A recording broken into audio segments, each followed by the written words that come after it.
Isang mapagpalang araw po sa lahat. To God be the glory sa isa na namang opportunity na pag-aralan ng salita ng Panginoon. Kami po ay naniniwala that the Word of God is alive and active. It is a light that guides us as we exercise our Christian living. Kaya mahalaga po na bago pumasok sa trabaho, sa school, o kahit na anong gawaing bahay, dapat tayo makapagbaon ng salita ng Panginoon. Amen po ba?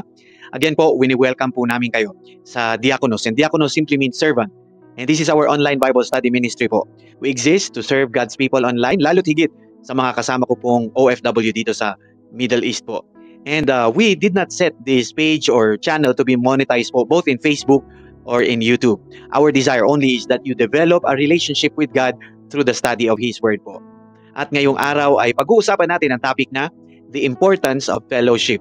Ito ang Bible study number 78 at kung wala kang lakad, wala din po ako. Tara, Bible study tayo mga kapatid.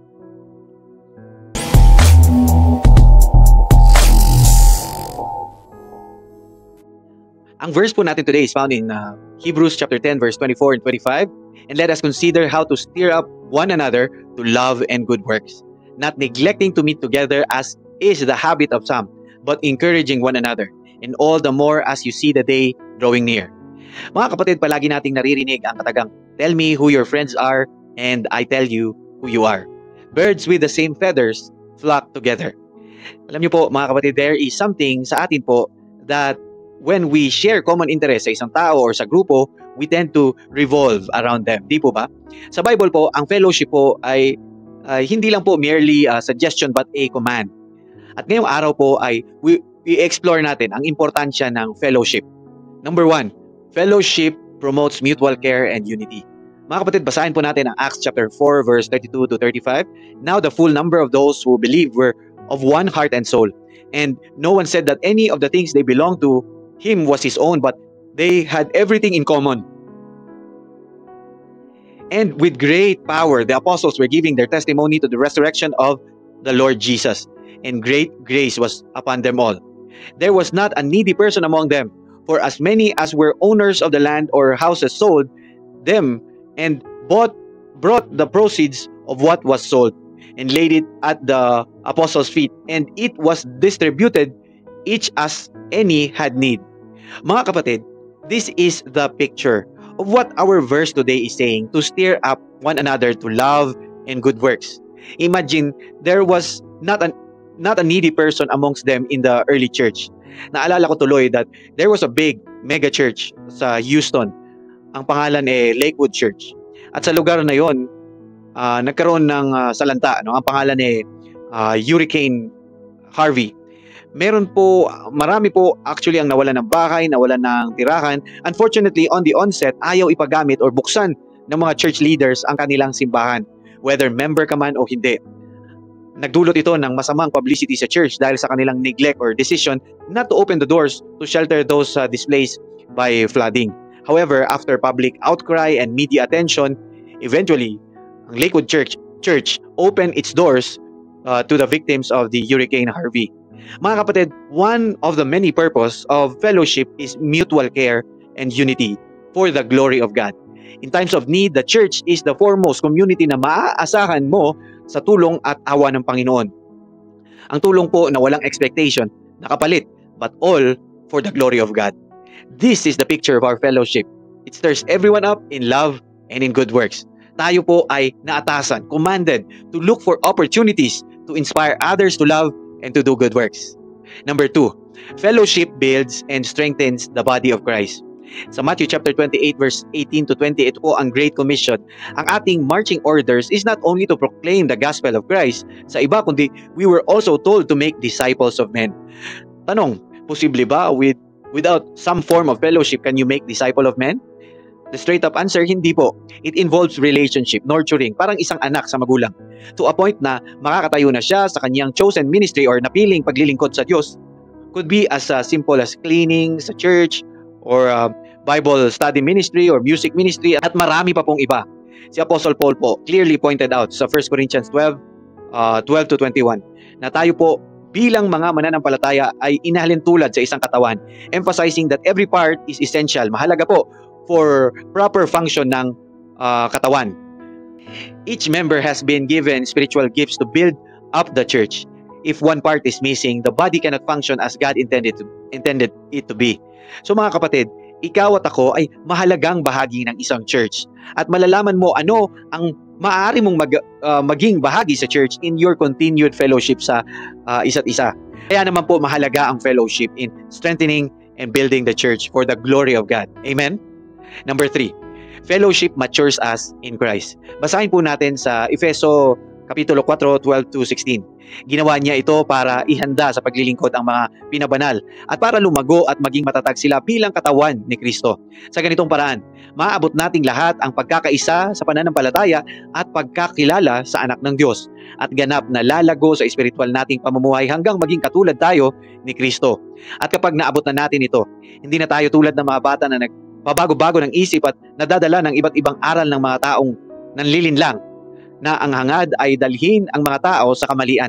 Sa halip, manatili tayo sa katotohanan ng may pag-ibig upang sa lahat ng bagay ay maging katulad tayo ni Kristo na siyang ulo ng iglesia. At sa pamumuno niya, ang lahat ng bahagi ng katawan na walang iba kundi ang mga mananampalataya ay pinag-uugnay-ugnay. In short, ito yung fellowship. At ang bawat isa ay nagtutulungan, part pa rin ng fellowship, at sa pagganap ng bawat isa sa kani-kanilang tungkulin, fellowship pa rin, ng may pag-ibig, ang buong katawan ay lalago at lalakas. Mga kapatid, fellowship po matures us in Christ. Or kung hihiramin ko ang verse na kakabasa lang natin, tayo po ay ganap na lalago sa espiritual nating pamumuhay hanggang maging katulad tayo ni Kristo. Mga kapatid, nalalaman natin na kahit sa panahon nila, marami po ang nagpapabaya sa fellowship. Bakit po? The Bible reminds us that there is this thing called fellowship with lawlessness. Ang sabi ng Apostle Paul sa 2 Corinthians chapter 6 verse 14, do not be unequally yoked together with unbelievers. For what fellowship has righteousness with lawlessness? And what communion has light with darkness? And what accord has Christ with Belial? Or what part has believer with unbeliever? Mga kapatid, essentially, tinatanong ni Apostol Pablo tayo na ano daw po ang shared interest natin sa lawlessness? Bakit tayo makikipag-fellowship sa Kanya? Sabi sa John chapter 2 verse 15, do not love the world. Ang sabi ni James sa James 4:4, friendship with the world is enmity with God. Mga kapatid, any fellowship that seeks to glorify yourself or group or anybody or anything apart from God, this will lead you to your own demise. May kasabihan nga, the road to hell is paved with good intentions. In 1 Corinthians 15:33, do not be deceived. Evil company corrupts good habits. Be careful, kapatid. Be careful who do you spend your time with.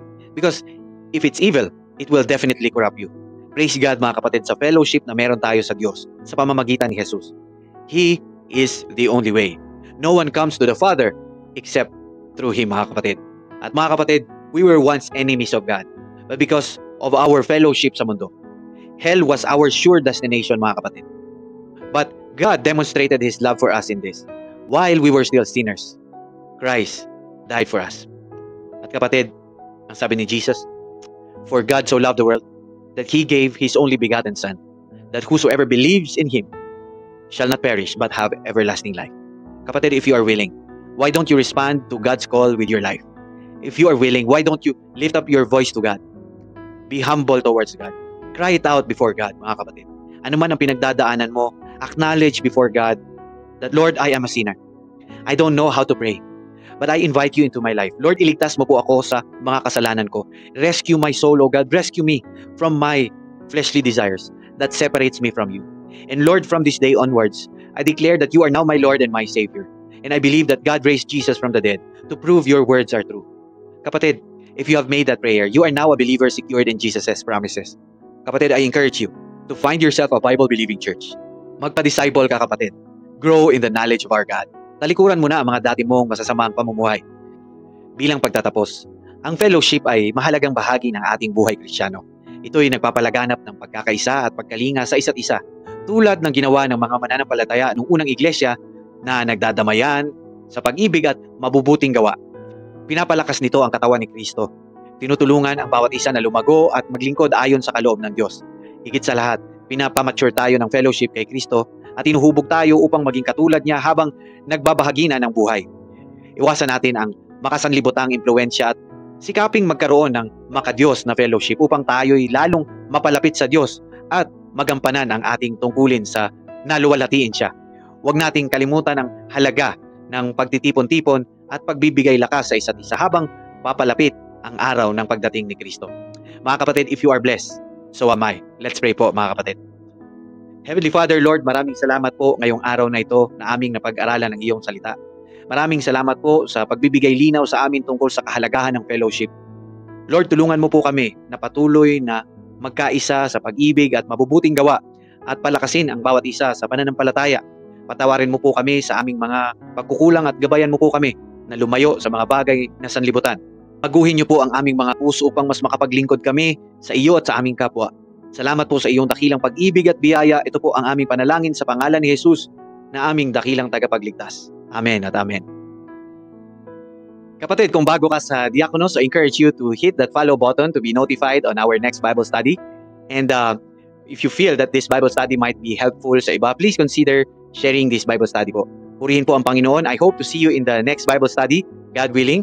Mga kapatid, the Lord bless you and keep you. The Lord make His face shine upon you and be gracious to you. The Lord lift up His countenance upon you and give you peace. Hanggang sa muli, nating pagsasama, manatili tayong matatag sa pananampalataya at magpatuloy tayo sa ating paglilingkod sa ating Panginoon. To God be the glory po, mga kapatid. God bless you po.